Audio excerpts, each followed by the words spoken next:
자, 말씀을 함께 보겠습니다. 오늘 오후의 말씀도 본문은 같습니다. 역대하 36장 23절. 바사왕 고레스가 이같이 말하노니 하늘의 신 여호와께서 세상 만국을 내게 주셨고 나에게 명령하여 유다 베들레헴에 성전을 건축하라 하셨나니 너희 중에 그의 백성된 자는 다 올라갈지어다. 너희 하나님 여호와께서 함께 하시기를 원하노라 하였더라. 아멘. 오늘도 고레스를 감동시키신 하나님이라고 이야기하고 절기에 대해서 나눕니다. 네, 오늘 세 번째 절기에 관한 건데, 나이가 이게 고레스랑 뛸 수 없는 그런 내용이어서 이 본문으로 말씀을 나눕니다. 그러나 오늘도 이 시간의 주 본문은 스가랴입니다. 스가랴. 일단 스가랴로 한번 넘어가셔도 됩니다. 스가랴는 말라기 앞에 있습니다. 말라기 앞에 있는 스가랴. 자, 스가랴는 1장에서 14장까지로 되어져 있습니다. 근데 고레스가 칙령을 내릴 때 고레스의 칙령 중에 하나는 뭐냐 하면 가서 성전을 건축하라입니다. 가서 성전을 건축하라라고 하는 겁니다. 자, 이제 성전이 건축이 되어집니다. 그런 다음에 율법이 낭독되어지면서 모든 백성들이 그 말씀이 깨닫기를 원하는 그런 마음들이 풀어지고 있습니다. 자, 그러면서 드디어 회복되는 절기가 무엇이냐 하면 수장절이라고 하는 겁니다. 이걸 초막절이 회복되어진다는 거죠. 우리가 이제 그 전에는 무엇을 중심으로 해서 기록되어져 있냐 하면 잃어버렸던 절기 중에 하나가 유월절 회복이었어요.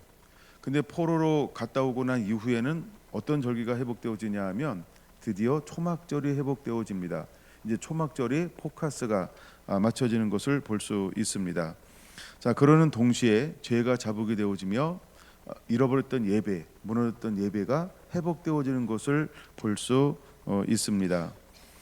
스가랴 1장 보면 538년에 수르바벨에 의해서 1차 귀환이 되어집니다. 자, 그러면서 세워지는 것이 성전 건축입니다. 458년 에스라가 2차 이제 귀환을 합니다. 그러면서 하는 것이 말씀의 회복입니다. 그 다음에 445년에 3차 느헤미야가 귀환하면서 드디어 무너졌던 성벽을 재건하게 되어집니다. 이제 이런 역사로, 근데 그 중간 스가랴는 언제 등장하냐라고 할 때 그 중간인 520년쯤이라고 말합니다. 그래서 대략 520년. 그래서 520년쯤에 즉 성벽이 재건되기 전, 그러니까 말씀이 회복되어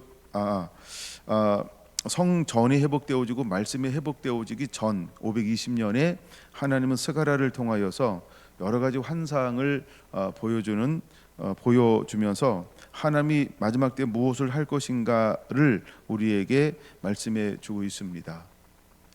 그런 측면에서 스가랴 1장부터 8장까지를 보통 520년에서 518년이라고 그렇게 이야기합니다. 언제 기록되어졌을까라고 할 때 8개의 환상을 보게 되죠. 근데 그것을 520년에서 518년쯤에 이제 스가랴 1장에서 8장이 기록되어졌다라고 보는 거죠.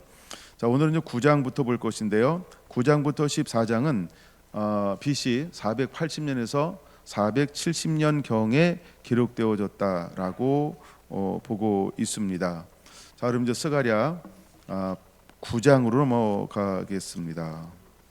자, 스가랴 9장으로 넘어갑니다. 먼저 성전이 회복되어지고 난 다음에 스가랴를 통하여 9장에 보여주고 있는 내용이 뭐냐 하면 굉장히 간략하게 좀 오늘도 봐야 되는데요. 먼저는 1절 보겠습니다. 여호와의 말씀이 하드락 땅에 내림에 다메섹에 머물리니 사람들과 이스라엘 모든 지파의 눈이 여호와를 우러러 봄이니라. 그 접경한 하맛에도 임하겠고 그다음에 도로와 시돈에도 임하리니 그들이 매우 지혜로움이니라. 지금 읽어 나갈 때 초점으로 받을 게 뭐냐면 여호와의 말씀이 임하였다는 겁니다. 즉 말씀의 회복이라는 관점으로 봐야 합니다. 그래서 9장 1절 여호와의 말씀이 내림에 머물리니 2절 임하겠고 임하리니 그들이 매우 지혜롭게 될 것이라고 말하고 있습니다. 자, 그 다음에 이제 4절 두로는 3절 두로는 그 다음에 5절 아스글론 가사 에글론 가사 아글론이라고 표현합니다. 남은 여러분의 눈으로 좀 읽었으면 좋겠어요. 6절 아스돗 그 다음에 내가 블레셋 사람의 교만을 끊고라고 말합니다.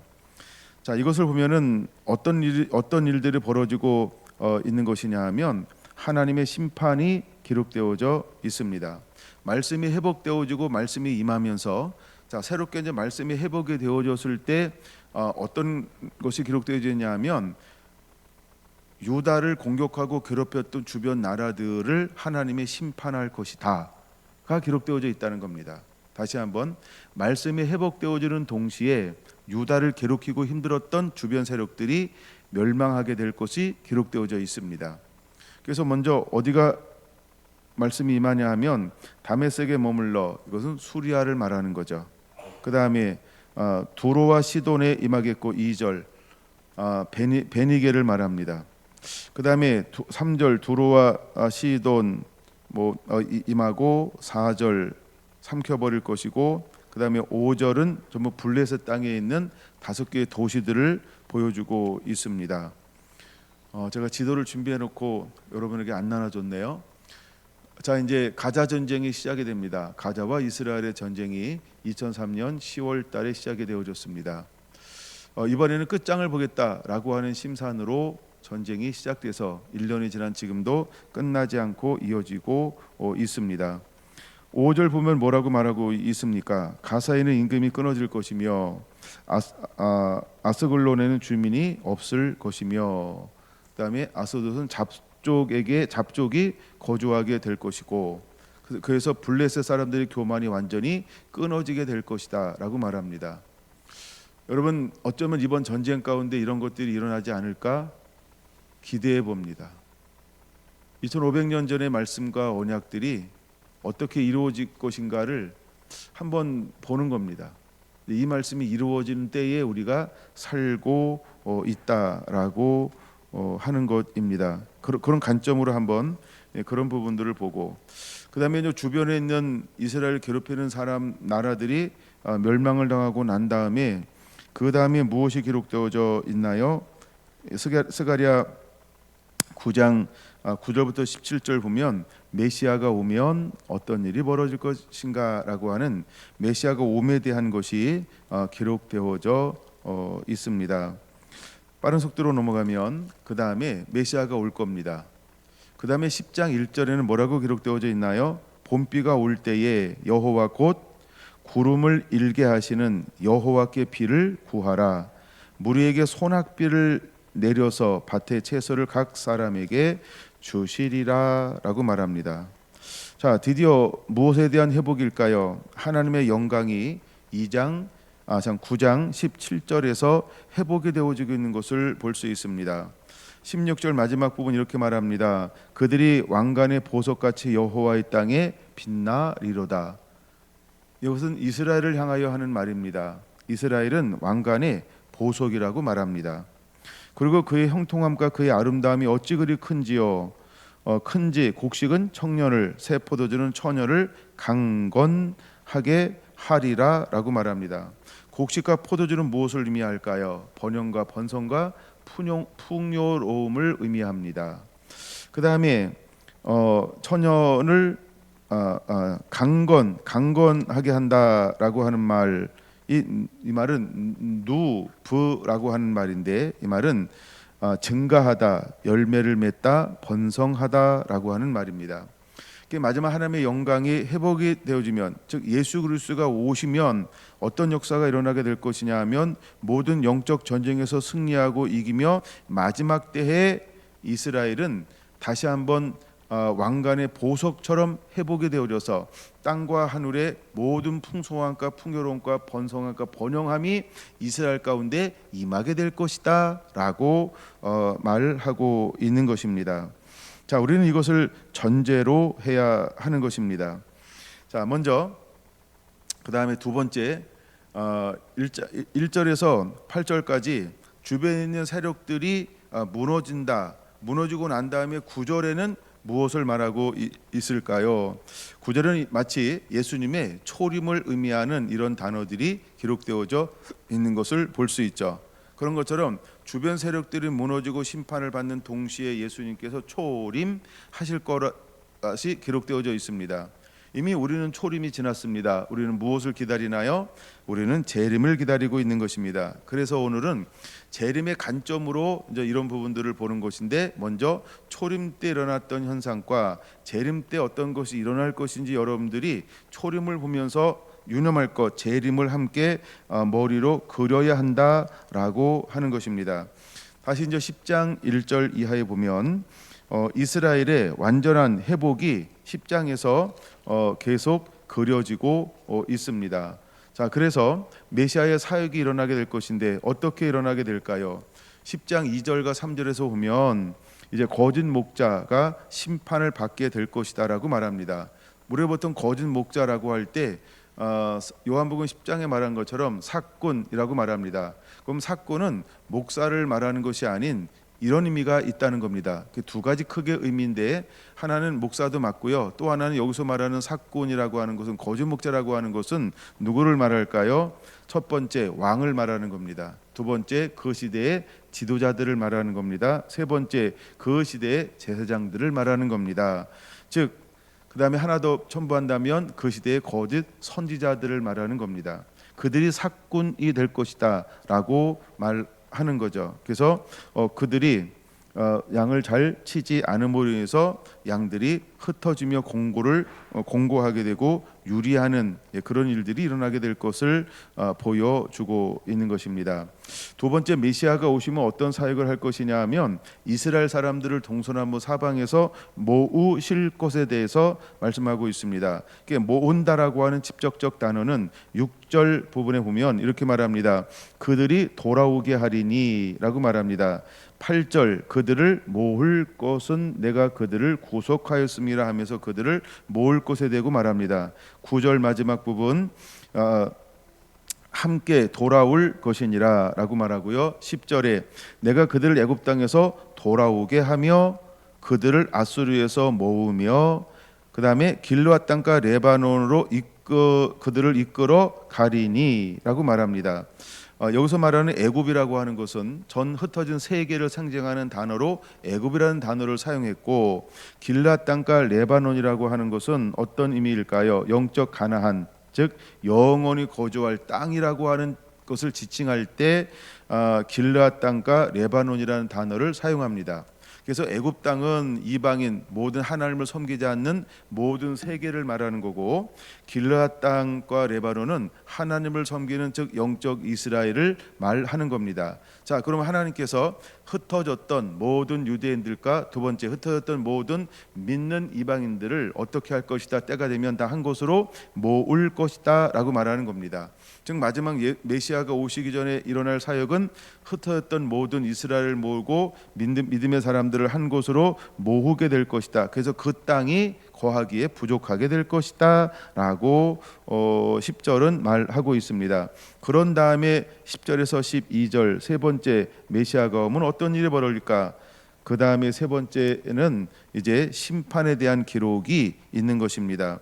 예를 들어 이런 것이죠. 11절 보면 내가 그들이 고난의 바다를 지날 때에, 여기서 말하는 고난의 바다, 보통 우리가 홍해, 출애굽할 때 홍해를 건넜던 것처럼 홍해를 의미합니다. 바닷물결을 치리니 나일의 깊은 곳이 다 마르겠고, 나일의 깊은 곳, 애굽의 나일강은 그 애굽을 부유하고 번성하고 복을 누리는 젖줄기죠. 원천이었죠. 근데 그것이 하나님의 심판으로 말미암아 어떻게 될 것이다? 마르게 될 것이다. 그들의 모든 이 땅에 있는 복의 근원들을 하나님께 전부 끊어버릴 것이다 라고 표현하고 있는 겁니다. 두 번째, 아수르의 교만, 아수르의 교만을 낮출 것이며 애굽의 규가 없어지리라. 규는 왕권을 통치권을 말하는 것처럼 더 이상 세상이 전 세계를 통치하지 못하고 하나님의 나라, 하나님에 의해서 전 세계가 질서가 재편되면서 거룩한 질서가 임할 것에 대해서 말씀을 해주고 있는 것입니다. 자, 그런 다음에 이제 11장으로 넘어오면 하나님을 거부하는 자들에 대한 심판이 11장에 기록되어져 있습니다. 그리고 나서 12장으로 넘어오면 이제 이스라엘의 궁극적인 승리에 대해서 기록되어져 있습니다. 그러면 이제 하나님의 궁극적인 승리를 가져오는데 첫 번째가 무엇이냐면 구속사적 관점으로 오늘 잠깐 볼까요? 자, 구속사적 관점으로 보면 구속사의 시작이 일어나는 거죠. 1절 어떤 것이 기록되어져 있나요? 천지가 창조되어지는 것이 기록되어져 있습니다. 두 번째, 구속사적 전개로서 두 번째는 끊임없는 전쟁이 일어나게 될 것에 대해서 3절에서 7절까지 기록되어져 있습니다. 그런 다음에 구속사의 완성으로는 이제 이방을 멸하게 될 것에 대해서 9절에 그렇게 기록되어져 있습니다. 9절 한번 볼까요? 예루살렘을 치러 오는 이방 나라들을 그날에 내가 멸하기를 힘쓰니라. 완전히 하나님께서 이제 이방을 심판하는 것으로 구속사가 완성되어지는 것을 볼 수 있습니다. 그러면 스가랴의 또 하나의 보이지 않는 핵심의 사상은 뭐냐면 이스라엘을 중심에서 기록됐다. 우리가 요한계시록을 볼 때에도 누구 중심으로 기록됐다? 이스라엘을 중심으로 기록됐다라고 하는 관점인데, 같은 관점으로 성경을 보면 여러분들이 보이기 시작할 겁니다. 마지막 때 이스라엘이 회복되고 돌아올 것입니다. 그런 관점으로. 그러면 이것은 무엇이냐 하면 이제 우리가 오전에 어디까지 봤냐면 이런 거죠. 첫 번째, 유월절, 예수님께서 유월절에 어린 양이 되었습니다. 그 다음에 유월절 어린 양이 되기 전에 끊임없이 풀어놓았던 말씀이 무엇이죠? 77절이라고 하는 오순절을 풀어놓았어요. 그래서 성령을 부어주실 것이다. 그래서 예수님이 유월절에 어린 양이 되어주시고 부활하시고 이제 40일 동안 머무르고 오순절에 오시기 열흘 전에 승천하셨습니다.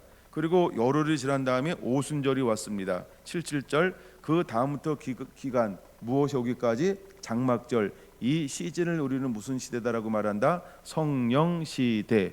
그럼 지금 우리는 어떤 것을 기다리고 있고 무엇을 향하여 달려가고 있냐 하면 초막절을 향하여 달려간다. 근데 이것은 다시 오실 주님을 기다리는 시즌을 달려가고 있다. 그럼 우리가 볼 때 이제는 초막절 우리가 얼마나 남았을까요? 그렇죠? 얼마 남지 않은 이 시즌을 달려가고 있다. 그러므로 우리는 무엇에 인도함 받아야 되냐 하면 말씀을 가지고 성령의 인도함 받아서 다시 오실 주님 앞에 요 남은 시즌을 추수하는 시즌을 우리가 보내야 한다라고 하는 겁니다. 그런 관점으로 스가랴를 보아야 이게 풀립니다. 그래서 스가랴를 풀어가는 관점을 여러분에게 잠시 설명했습니다. 저는 이것을 보고 또 보고 또 봤어요. 그래서 많은 말씀이 있는데 제가 지금 좀 빠른 속도로 이 부분을 풀어가고 있기 때문에 여러분들이 얼마나 이해할지 모르지만 하여간 들리는 데까지 들으시면 됩니다. 그리고 또 자주 나누시면 듣게 될 겁니다. 자, 이제 좀 더 깊이 하나 들어가서 보여줘야 하는 게 뭐냐 하면 드디어 하나님은 12장부터 무엇을 보여주고 있냐 하면 대추수를 보여주고 있는 것입니다. 자, 이제 대부분과 대추수가 일어날 겁니다. 즉 잃어버린 영혼들이 하나님께로 돌아오는 놀라운 역사가 일어나게 될 겁니다. 자, 그러면 잃어버린 영혼이 하나님께로 돌아올 때 제일 먼저 일어나는 것이 무엇인가? 12장 10절이 반드시 일어나야 한다는 겁니다. 자, 12장 10절을 또다시 1로 보고세요. 12장 10절을 같이 읽습니다. 내가 다윗의 집과 예루살렘 주민에게 은총과 간구하는 심령을 부어 주리니 그들이 그 찌르는 바 그를 바라보고 그들을 위하여 애통하기를 독자를 위하여 애통하듯 하며 그를 위하여 통곡하기를 장자를 위하여 통곡하듯 하리로다. 이건 한마디로 무엇을 말하냐면 회개를 말하고 있는 것입니다. 은총과 간곡하는 심령이 부어지게 될 것입니다. 은총과 간구하는 심령이 부어지게 될 것입니다. 이제 그들은 애통하게 될 겁니다. 그들은 회개할 것입니다. 자, 그러면 12장 10절에서 왜 하나님은 다윗의 집과 예루살렘 주민에게 은총과 간구하는 심령이라고 하는 것은 누아흐, 성령을 부어주게 될 거라는 겁니다. 이건 성령을 부어주게 될 겁니다. 그럼 누구한테 부어줄까요? 누구한테 부어줄까요? 목마른 자에게 부어줄 겁니다. 원하는 자에게 부어줄 겁니다. 기다리는 자에게 부어지게 될 겁니다. 그러니까 마지막에 이걸 다른 말로 말하면 또 하나 남은 자 이런 단어가 나오는데 하나님이 그들에게 하나님이 애통하는 심령과 그 다음에 은총을 부어주게 될 거라고 말씀을 하고 있는 것입니다. 이미 하나님은 요엘서 2장, 그러니까 요엘서 전체를 한번 보면서 요엘서 전체가 여러분 머릿속에 그려져 있나요? 하나님이 그들에게 메뚜기를 줍니다. 느치를 줍니다. 그런 이유가 뭐냐 하면 예배가 무너졌습니다. 그 다음에 회개가 일어납니다. 회개란 건 땅이 회복이 되어집니다. 땅이 회복되어지고 땅에서 누리기 시작합니다. 누리고 났을 때 요엘서 2장 28절에 하나님이 하는 게 있습니다. 그때 하는 게 뭐라고요? 만민에게 내 영을 부어주리니 하면서 드디어 하나님의 영을 부어줌에 대한 예언이 기록되어져 있습니다. 먼저 그런 일들이 일어나야 한다는 것이죠. 그래서 우리의 첫걸음은 무엇이냐 하면 은총과 간구하는 심령을 먼저 부어주게 될 겁니다. 그래서 은총과 간구하는 심령으로 애통하고 회개하고 주님께로 돌아오기 시작할 때 어떤 일이 벌어질까? 땅의 회복이 일어나기 시작하는 것입니다. 우리 안에 이것이 일어나야 한다는 겁니다. 여러분, 제자들이 각기 제 길로 갔습니다. 애통하고 그래도 통곡했죠. 그러나 그들이 갔을 때 부활하신 예수님이 그들을 먼저 만나 주었습니다. 그 다음에 그들을 만나서 말씀을 풀어줍니다. 그리고 함께 40일을 머뭅니다. 그러고 난 다음에 열흘이라고 하는 건 어떤 기간일까요? 말씀을 붙잡고 기도하는 시즌. 그럼 그들은 어떤 마음으로 기도하기 시작했을까요? 그렇죠? 은총과 간구하는 심령으로 그들은 하나님 앞에 약속이 이루어지기를 열흘 동안 기도하기에 전혀 힘쓰더라. 이런 단어가 어떤 단어일까요? 기도하기에 전혀 힘쓰더라. 이런 단어가 함께 오버립이 되면서 그들은 마음을 다하면서 철저하게 회개하면서 하나님을 신뢰하는 마음이 회복이 되어집니다. 그리고 열흘을 기도했을 때 그때 이제 77절 즉 오순절이 임하면서 동시에 그들에게 무엇이 부어진다? 성령이 부어진 것처럼 이런 일들이 일어나기 시작합니다. 자, 성령이 부어졌습니다. 근데 그들에게는 문제가 없어요. 두 번째 사람에게 문제가 있는 겁니다. 두 번째 사람은 어떤 사람일까요?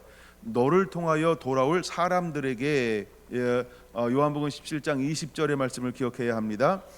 그 둘러선 사람들에게 나가서 복음을 전하기 시작합니다. 근데 그들이 복음을 들었어요. 들었더니 그 마음에 어떤 마음이 생겼어요? 동일한 마음이 생기는 거예요. 은총과 간구하는 심령이 부어진 거예요. 그들의 단어가 어떤 단어예요? 그러면 우리는 어찌할꼬? 그때 뭐라고 말합니까? 예수님을 믿고 회개하고 세례를 받으며 그러면 성령을 선물로 너희에게 부어주리라.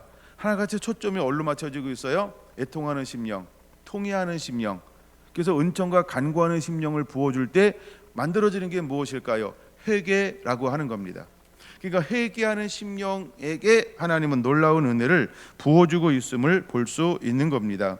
자, 먼저 이런 일들이 철저하게 이루어져야 하는 것입니다. 뭐 애통한다 이걸 한 단어로 또 한번 쫙 살펴보고 싶기는 합니다. 뭐 예를 들어서 뭐 예수님께서 마태복음에 보면은 이제 그 십자가를 지기 전에 겟세마네 동산에 올라가 그가 기도하는 것을 어떻게 기도한다라고 표현하고 있을까요? 그렇죠? 애통하며 하나님 앞에 기도하고 있는 모습들을 볼 수 있습니다. 그러니까 그것은 철저한 회개를 의미하는 것이지요. 예, 그 다음에 이제 넘어가서 13장 1절입니다. 그런 다음에 또다시 하나님께서 열어주고 또다시 하나님께서 이제 그들을 통하여 하나님이 예비해 놓은 것이 있습니다. 그것이 무엇일까요? 자, 1절 같이 읽습니다. 시작. 그날에 죄와 더러움을 씻는 셈이 다윗의 족속과 예루살렘 주민을 위하여 열리리라. 아멘. 그러면 12장 10절과 13장 1절을 눈으로 비교해 보시기 바랍니다. 다윗의 집과 예루살렘 주민에게 같은 말이죠. 다윗의 족속과 예루살렘 주민을 위하여 열리리라. 같은 것이 열리죠. 근데 10절에는 은총과 간구하는 심령을 부어줘서 애통하게 할 것이다. 13장 1절에는 죄와 더러움을 씻는 샘이 열리게 될 것이다 라고 말하고 있는 것입니다. 그럼 이것은 뭐냐 하면 1차 회복, 2차 회복 이렇게 볼 수 있는 것이죠. 1차 회복, 2차 회복 이렇게 볼 수 있는 것이죠. 그럼 1차 회복이 되는데 뭘 또 회복이 되어지느냐? 그러나 성경에는 이런 부분들을 여러 번에 걸쳐서 반복해서 우리에게 설명해 주고 있습니다.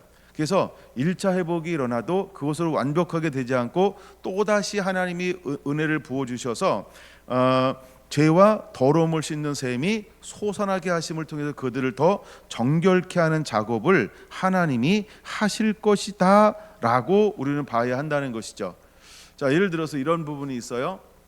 하나님이 하나만 볼까요? 그럼 에스겔서 36장이 가장 좋은 것 같아요. 하나만 볼 때 에스겔 36장이면 여러분 잘 알고 있는 거니까 하나님은 자기 이름을 아껴서 이스라엘 들어간 그곳에서 세 단계로 역사하십니다. 근데 첫 번째 단계가 뭐예요? 맑은 물로 그들을 모든 더러운 것과 그들이 어지럽은 것에서 그들을 정결케 깨끗하게 할 것입니다. 그 다음에 또 내영을 부어서 마음에 무엇을 제하고 굳은 마음을 제하고 하나님께서 거듭하시죠. 한 번에 완벽하게 끝나는 게 아니라 거듭하시죠. 여러분들이 아는 거니까 또 하나 봅니다. 말라기 3장에 보면 언약의 사자가 옵니다. 한 번에 정결케 하나요? 그렇지 않죠. 첫 번째 어떤 작업을 해요? 불로 오는 거예요. 불로. 두 번째는 뭘로 해요? 그렇죠. 흙도관에서 연단한 은같이 라고, 흙도관에서 연단한 은같이 라고 말하죠. 그 다음에 또 하나는 잿물로 씻어 라고 말하죠. 이처럼 계속해서 하나님이 거듭해서 무엇을 만들어요? 하나님이 원하시는 예배자를 만들죠. 그런 것처럼 똑같이 스가랴에서도 뭐가 기록되어져 있냐면 이제 마지막 때 대부분과 대수수가 일어나고 마지막 때 절기가 회복되어지고 마지막 때 주 오실 길을 예비하며 잃어버린 영혼들을 추수하고 모으기 위해서 하나님은 거듭해서 말씀이 회복되어지면서 그들의 죄를 다루시고 또 죄를 다루시고 있다는 겁니다. 그래서 첫 번째는 어떤 일을 우리가 하는 것처럼 보이냐면 다윗의 집과 예루살렘 주민을 위하여 은총과 간구하는 심령이 막 부어지게 될 겁니다. 그래서 성령에 의해서 애통하며 죄를 씨름하게 될 것입니다. 근데 하나님이 부어주는 겁니다. 근데 아무에게나 부어주지 않죠. 사모하는 자, 목마른 자, 깨어있는 자, 원하는 자에게 그 은혜가 부어지게 될 거라는 겁니다. 근데 이미 그렇게 했어요. 근데 또다시 13장 1절에서 어떤 일이 벌어지냐 하면 그날에 죄와 더러움을 씻는 셈이 또 열리게 될 것이라고 하는 겁니다. 자, 그래서 2절 만군의 여호와가 말하노라 그날에 내가 우상의 이름을 이 땅에서 끊어서 기억되지 못하게 할 것이고 거짓 선자와 더러운 귀신을 이 땅에서 떠나게 할 것이다 라고 말합니다. 그날에 이러한 놀라운 일들이 일어나게 될 것입니다. 자, 그다음에 7절에서 7절에서 어떤 일이 벌어질까요? 7절 만군의 여호와가 말하노라 카라 깨어서 내 목자 내 짝된 자를 치라. 목자를 치면 양이 흩어지려니 와 작은 자들 위에는 내가 손을 들이우리라 라고 말합니다. 하도 제가 이렇게 많이 표시를 해놔가지고 이 글자가 잘 안 보였어요. 네. 근데 여기서 이제 우리가 요한계시록에서 보는 요한계시록에서 이제 인재앙, 나팔재앙이 나올 때 어떤 단어가 나오냐 하면 3분의 1 이런 단어가 나오고요. 그다음에 3분의 2 이런 단어가 나오죠. 그것처럼 주님께서 마지막 오실 때에 어떤 일을 행할 것이냐면 3분의 2는 멸할 것이고 8절 3분의 1은 거기 나무리니 라고 말합니다. 9절 내가 그 3분의 1을 불 가운데 던져 은같이 연단할 것이고 금같이 시험할 것이라 그들은 내 이름을 부르리니 내가 들을 것이며 나는 말하기를 이는 내 백성이라 할 것이요 그들은 말하기를 여호와는 내 하나님이시라 하시니라. 이제 무엇이 불 속에서 회복되어지고 있나요? 진정한 하나님의 사람들이, 말씀의 사람들이, 영광의 사람들이 불 속에서 회복되어진 것을 볼 수 있어요. 그러면 이스라엘 사람들이 구원받는데 어디에서 어떤 작업을 거쳐서 하나님께서 그들을 추수하기 위해서 부를까요? 두 번째, 이방의 남은 자들을 무엇을 통해서 하나님께서 그들을 부르실까요? 똑같은 방법이라고 하는 것입니다. 불 가운데서. 그 다음에 은처럼 그들을 시험하여 그들을 정결케 한 다음에 부르게 될 것이다 라고 말하고 있는 겁니다. 그러므로 하나님은 어떤 계획을 가지고 있냐면 죄와 더러움을 씻는 샘이 흘러나오게 할 것에 대해서 우리에게 놀라운 계획을 선포하고 계신 것입니다.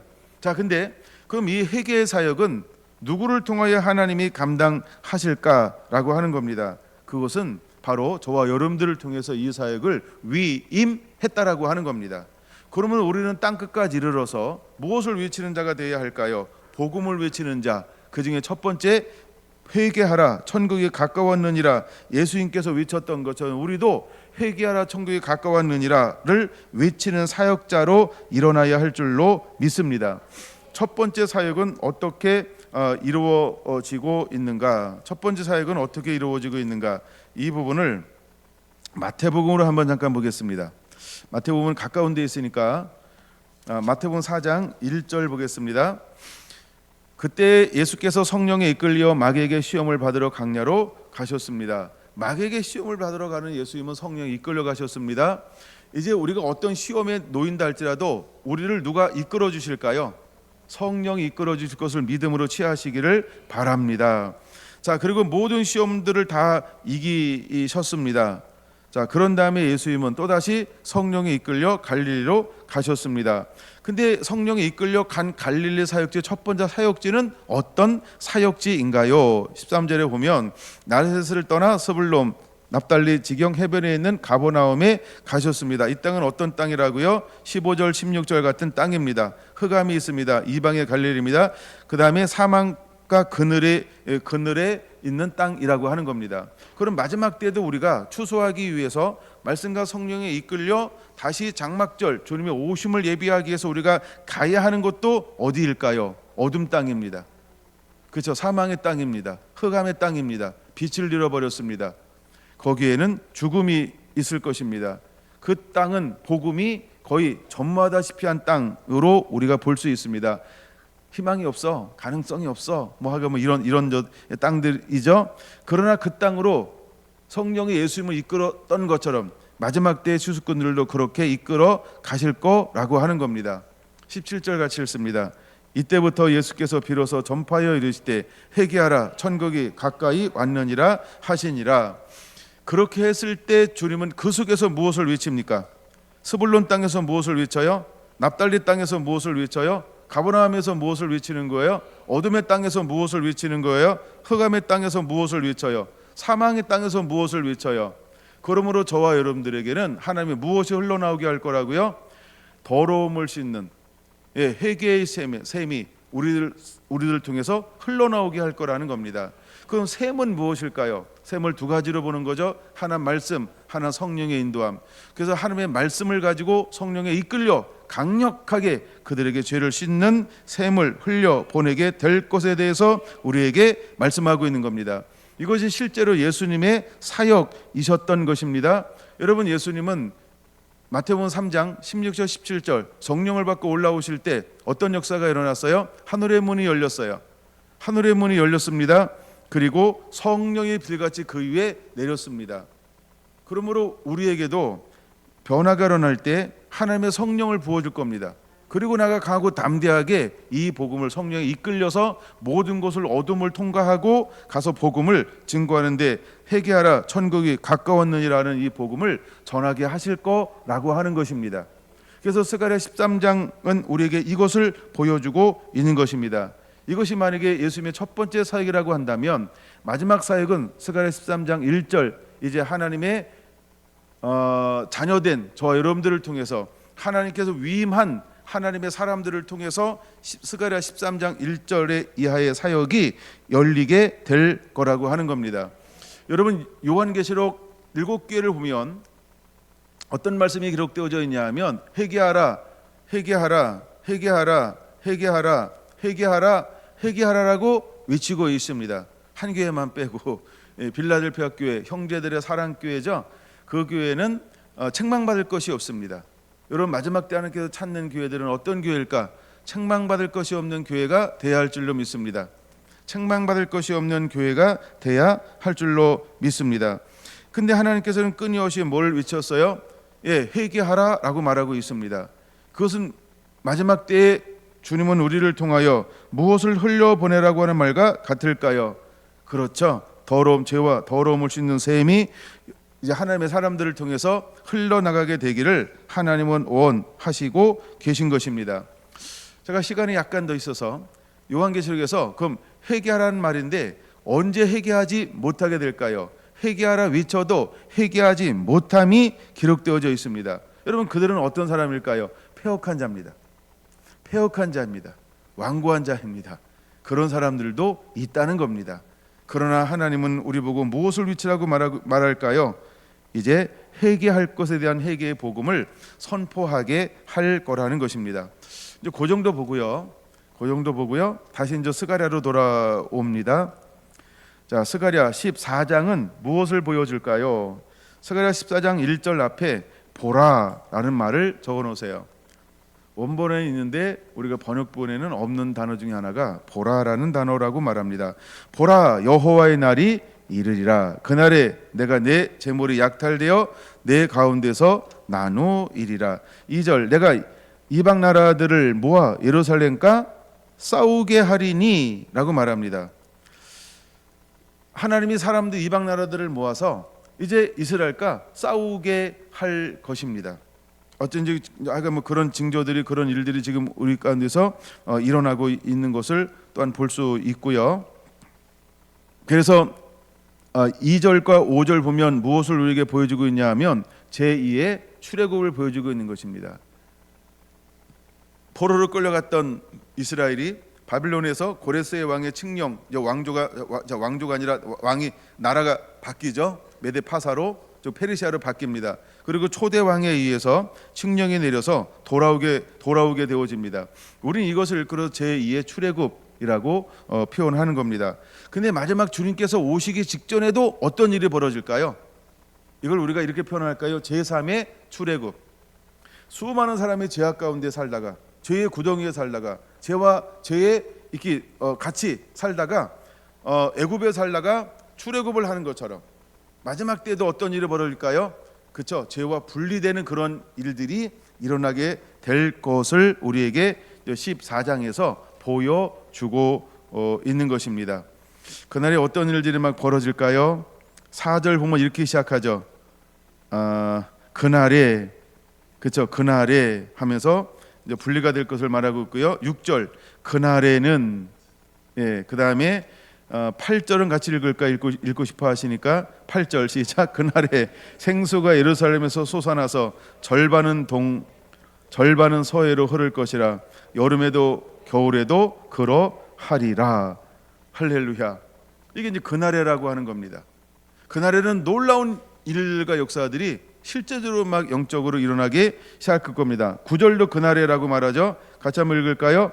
여호와께서 천하의 왕이 되시리니 그날에는 여호와께서 홀로 한 분이실 것이요 그의 이름이 홀로 하나이실 것이라.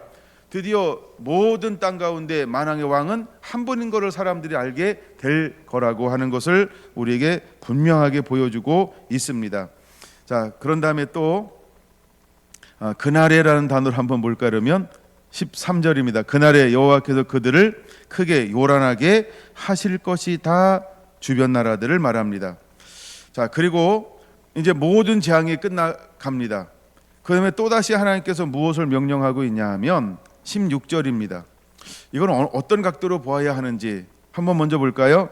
예루살렘을 치러 왔던 이방 나라들 중에 남은 자가, 그럼 저 남은 자가 여기 이제 초점이 되어지는 거죠. 해마다 올라와서 그 왕 만군의 여호와께 경배하며 무엇을 지켜야 합니까? 초막절을 지켜야 된다라고 말하고 있습니다. 왜 초막절에 대해서 또다시 스가랴 마지막 장에 기록하고 있을까? 그럼 초막절은 우리가 신학적으로는 어떤 견해가 있냐 하면 천년왕국의 시작이다. 이런 의미, 이렇게 보는 사람들도 있어요. 그러니까 재림 이후에 천년왕국에서 이루어지는 것이다. 이렇게 보는 신학적 견해도 있습니다. 뭐 제가 다 이해가 되는 건 아니라 그걸 명백하게 제가 인용하기는 그래서 이런 것도 있다라고 그 정도 인용합니다. 하여간 이제 신학적 견해로는 14장을 그렇게 보는 견해가 있다라는 겁니다. 자, 그러면 여기서 남은 자라고 하는 것은 어떤 사람인가? 거룩한 두려움. 여러분들 열심히 읽어 나가고 있어요. 이제 얼마 남지 않았습니다. 2주 정도 남았죠. 보세요. 이 사람을 하나님을 경외하는 자라고 하는 겁니다. 남은 자들은 누구냐라고 하는 거예요. 아무나 하나님을 경외하고 아무나 하나님께로 돌아오고 아무나 초막절을 지킬 수 있고 아무나 초막절 속에 들어갈 수 있는 게 아니라는 거예요. 마지막 그 초막절을 지킬 수 있는 사람은 어떤 사람이라고요? 하나님을 경외하는 자여야 한다는 거예요. 마지막 구원받을 자는 하나님을 경외하는 자라고 하는 것입니다. 우리가 이제 절기가 돌아오니까 모든 사람들이 다 그 초막절, 장막절, 수장절에 참여할 것처럼 생각할 수 있어요. 그러나 이 마지막 주님께서 오실 때 그 초막절에 참여할 사람은 어떤 사람만 참여할 수 있다? 남은 자만 참여할 수 있다는 겁니다. 이해가 되십니까? 이해가 안 되면 그렇게 믿고 취하시기 바랍니다. 네. 그 다음에 17절 그대로 읽어볼게요. 땅에 있는 족속들 중에 그 왕 만군의 여호와께 경배하러 예루살렘에 올라오지 아니하는 자들에게는 비를 내리지 아니하실 것인즉 이라고 말합니다. 자, 10장 1절에 분명히 무엇을 여호와께 구하라라고 말하고 있습니까? 비를 구하라. 비는 회복입니다. 번성입니다. 축복입니다. 은혜를 뛰어넘는 단계예요. 비가. 근데 절기를 지키지 않는 자에게 하나님께서 무엇을 더 이상 허용하지 않겠다라고 말하고 있나요? 비를 허용하지 않겠다는 거예요. 은혜, 은총, 축복 허용하지 않겠다는 것입니다. 더 이상 비를 내리지 않겠다라고 말하는 겁니다. 그럼 비가 내리지 않는다라고 하는 것은 중동에서는 문화적으로 어떤 것을 의미하는 걸까요?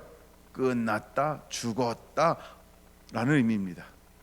왜냐하면 그들은 사막과 광야 기후입니다. 근데 비가 오지 않는다? 농사할 수 없다는 겁니다. 식물이 살 수 없다는 걸 의미하는 것이죠. 근데 지키지 않는 자에게 하나님께서 저주로 무엇을 허용하겠다라고 말씀하고 있어요? 비를 내리지 않겠다라고 말하고 있는 것입니다. 이건 이제 철저한 분리입니다. 그래서 하나님께서 거룩한 자와 거룩하지 않는 자를 마지막 장막절이 오기 전에 철저하게 분리할 것이다. 아니면 장막절로 이야기하면 장막절을 지키지 않는 자에게는 하나님께서 비를 내리지 아니하실 것이라고 반복해서 말씀하고 있는 것을 찾아볼 수 있습니다. 자, 두 번째 18절입니다. 만일 애굽 족속에 올라오지 아니할 때에는 비 내림이 있지 아니하리니 여호와께서 초막절을 지키러 올라오지 아니하는 이방 나라들의 사람들을 치시는 재앙을 애굽에게 내리실 것이다. 여기서 말하는 애굽은 무엇을 의미한다? 모든 열방을 의미하는 겁니다. 모든 나라를 대표하는 것입니다. 그래서 모든 나라가 남은 나라들을 말하는 거죠. 근데 그들이 하나님의 절기를 지키지 않습니다. 이 말이 무슨 말이에요? 이제 예배가 회복이 되지 않았습니다. 그들을 어떻게 하겠다는 거예요? 비를 내리지 않겠다는 겁니다. 더 이상 일반적 은총도 허용하지 않을 것이다. 더 이상 하나님을 경외하고 섬기거나 섬기지 않거나 예배하지 않는 민족에게는 더 이상 하나님이 은혜와 은총을 더 이상 관용과 긍휼을 자비를 베풀지 아니하겠다라고 하는 하나님의 선언인 것입니다. 그러면 은혜와 은총, 하나님의 자비, 긍휼은 언제까지 유효한 걸까요? 기회가 있을 때, 때가 주어졌을 때까지. 그러나 어떤 일정한 기간이 딱 지나면 하나님 어떤 은총도 하나님을 예배하지 않는 어떤 사람이나 민족에게도 허용하지 않겠다라고 하는 선언인 것입니다. 근데 그 기점을 무엇으로 하고 있어요? 장막절이라는 것입니다. 그러므로 우리에게는 장막절이 또 하나 어떤 의미가 있는 걸까요? 주님의 오심입니다. 그러면 우리는 장막절은 주님의 오심을 기다리는 것입니다. 그리고 오시기 전에 우리는 무엇이 회복되어져야 할까요? 하나님의 나라, 하나님이 찾으시는 예배자. 그래서 우리 안에 말씀이 회복되어지고 성령에 이끌려 하나님을 한되게 신령과 진정으로 예배하며 하나님의 나라를 이룰 줄 아는 그 예배자로 준비가 되어져 있어야 한다는 것입니다. 그것을 하나님께서 스가랴를 통해서 우리에게 보여주고 싶어 하시는 아버지 마음인 것입니다. 19절 애굽 사람이나 이방 나라 사람이나 초막절을 지키러 올라오지 아니하는 자가 받을 벌이 이러하니라 라고 말합니다. 벌이라고 하는 것은 심판을 의미합니다. 이것은 하타트, 빗나가다, 간역을 마치지 못하다, 실패를 말하는 것인데 결국 이것은 무엇을 말한다고요? 심판을 말하는 것입니다. 그날에 말방울에까지 여호와께 성결이라 기록될 것이라. 그날에 주님이 마지막 때죠. 말방울이라고 하는 건 뭐냐면, 여기서 말이라고 하는 건 뭐냐면 가장 흔한 동물, 이렇게 해석하는 주석가들이 있더라고요. 저도 말이 잘 뭔지 몰라요. 그 주석을 참고했습니다. 제가 일단 읽는데 거의 뭐 비슷한 걸 인용했는지요. 하여간 다른 해석은 제가 못 찾았고요. 말은 가장 일반적이고 흔한 것, 이런 해석이 있었어요. 그다음에 방울소리라고 하는 건 무엇이냐 하면 말이 어디로 가는지의 방향을 알 수 있는, 말의 위치를 알 수 있는, 그래서 이것은 방향성이다라고 이렇게 이야기합니다. 그래서 저도 그냥 이것은 아직은 그냥 주석의 견해를 가지고 왔습니다. 그날의 말방울에까지라고 말합니다. 그러니까 이거죠. 가장 일반적인 거, 가장 모든 것이 절기를 지킬 때 주님께서 오시기 전에는 모두가 다 어떤 상태가 되느냐라고 하는 겁니다. 어떤 상태가 된다고요? 여호와께 성결한 상태가 된다는 거예요. 거룩한 상태가 된다는 거예요. 그런 의미에서 제가 그 주석을 그냥 나름대로 이해를 했습니다. 아하, 마지막 때 주님께서 이제 마지막 재림하기 전에는 어떤 사람들에 의해서 이 장막절이 지켜지게 될 것이다. 모두가 다 거룩한 사람에 의해서. 그러니까 우리가 거룩하지 아니하면 이 날에 참여할 수 있을까요? 참여할 수 없다는 겁니다. 장막절, 수장절 지킬 수가 없다라고 하는 겁니다. 그러면 우리는 어떤 삶을 살아야 하는지, 그 정도만 은혜 받아도 오늘은 충분하지 않을까, 이런 생각을 해봅니다. 계속해서 절기가 올 때마다 제가 이 부분을 더 연구할게요. 더 기도할게요. 더 씨름할게요. 이제는 신명기 16장을 내려놓고 물론 그거 충분히 해야 됩니다. 굉장히 중요한 겁니다. 그러나 이제는 마지막 때 주 오심이라는 그런 방향으로 이 부분을 계속해서 더 한번 은혜를 구하면, 뭔가 하나님께서 새롭게 주시겠다, 이런 마음이 있습니다. 예, 그런 생각을 한번 묵상하면서 했고요. 근데 제가 아무리 앉아 있어도 더 이상 이게 안 보이더라고요. 생각나는 말씀도 없고 깨닫게 하는 것도 없고 자료를 찾아봐도 신통치 않고 근데 약간 씨름하겠습니다. 근데 약간 뭔가 하나님께서 주시는 것은 분명히 있습니다. 그것은 장막절은 주님의 오심이고 재림인데 우리가 어떻게 준비가 되어져 있어야 된다? 거룩하게. 그래서 그 말과 방울 소리까지, 방울에까지 무엇을라고 기록하라고요? 여호와께 성결이라 기록될 것이라. 즉, 그러니까 이 땅 장막, 이 예배를 드리러 오는 대소 그 남녀노소를 불문하고 모두가 다 어떤 사람이라고요? 성결한 사람이라고요. 그럼 하나 또, 여호와께 성결은 누구에게만 사용되어지는 것이었을까요? 대제사장, 흉배와 머리띠에만 여호와께 성결, 오로지 한 사람한테만 해당되었던 겁니다. 근데 마지막 때 주님께서 오실 때는 모두가 다 어떤 상태가 되어야 한다고요? 여호와께 성결한 상태가 되어야 한다는 겁니다. 여러분, 그런 의미로는 전혀 부족함이 없어요. 물론 이런 걸 다 나누면 시간이 길어지니까 요 정도만 나누는 겁니다. 그래도 이해가 되는 거죠. 그래서 그때는 가장 흔한 모든 것도 어떻게 되어진다? 여호와께 성결은 그냥 기본이다. 그러므로 오늘 이 날을 지키는 여러분들은 어떻게 되어져야 할까요? 여호와께 성결. 그러니까 여호와께 성결이 되기 위해서 먼저 우리 안에 일어날 것이 있다는 거죠. 12장 10절, 13장 1절이 먼저 일어나야 한다는 겁니다.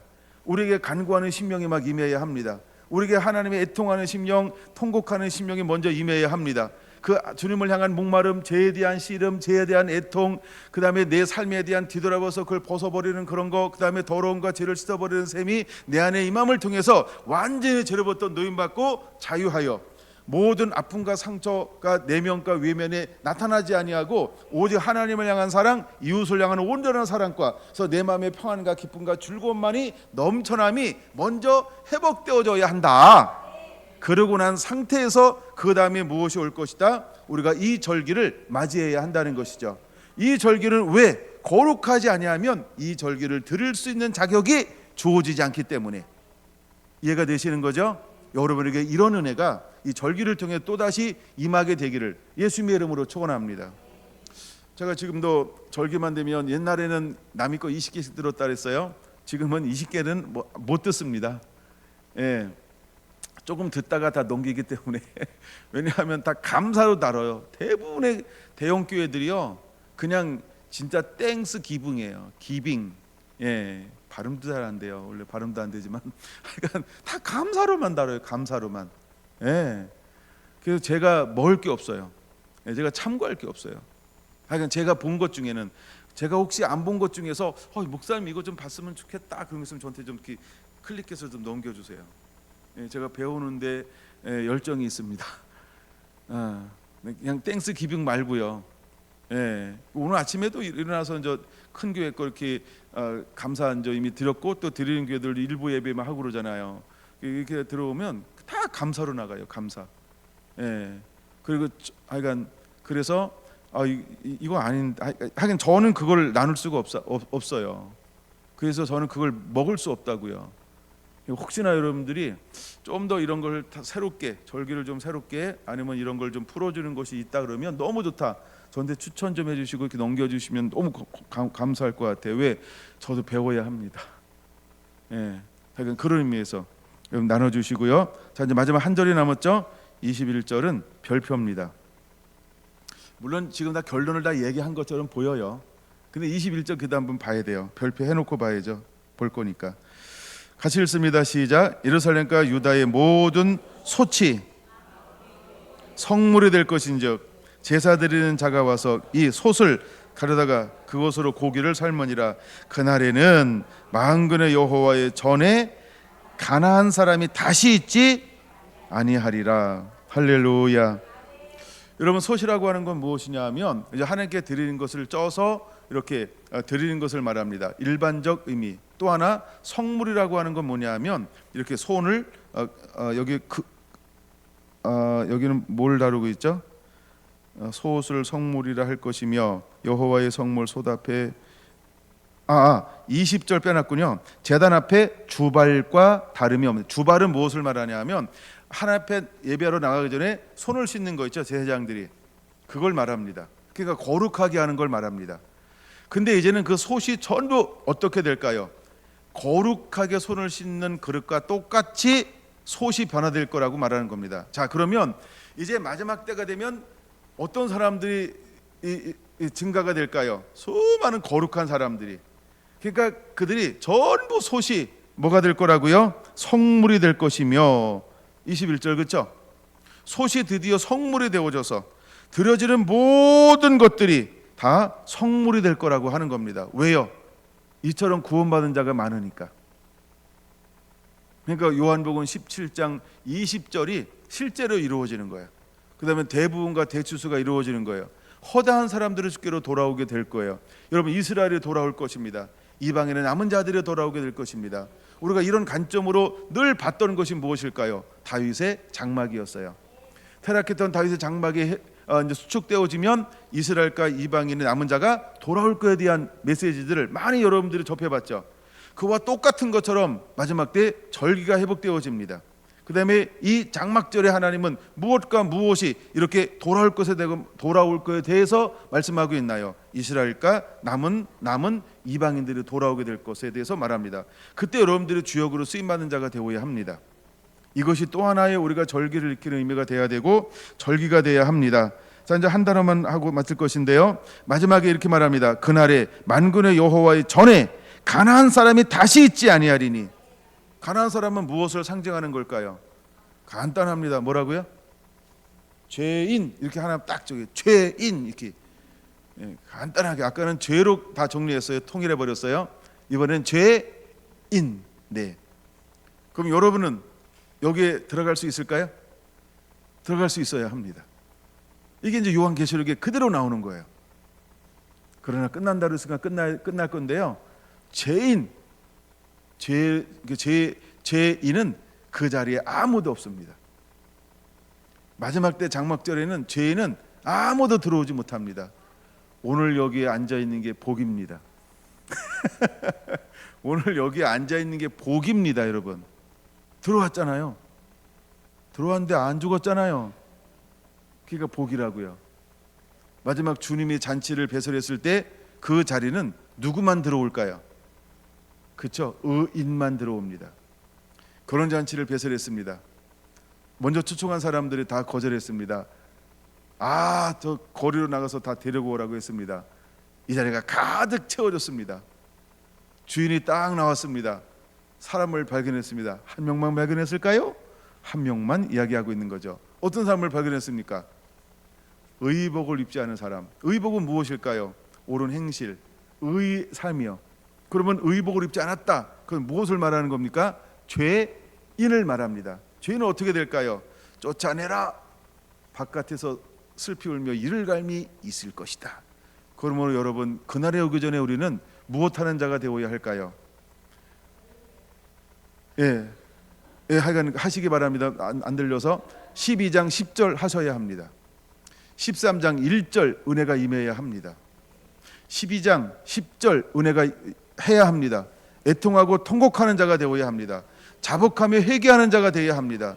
죄를 가볍게 여기지 말고 중하게 여겨 철저하게 벗어버려야 합니다. 그리고 이제 여러분들 안에 회개하는 샘물을 가지고 나아가 회개하라, 천국이 가까이 왔느니라, 이것을 외치는 자가 되어야 할 줄로 믿습니다. 할렐루야. 기도하겠습니다.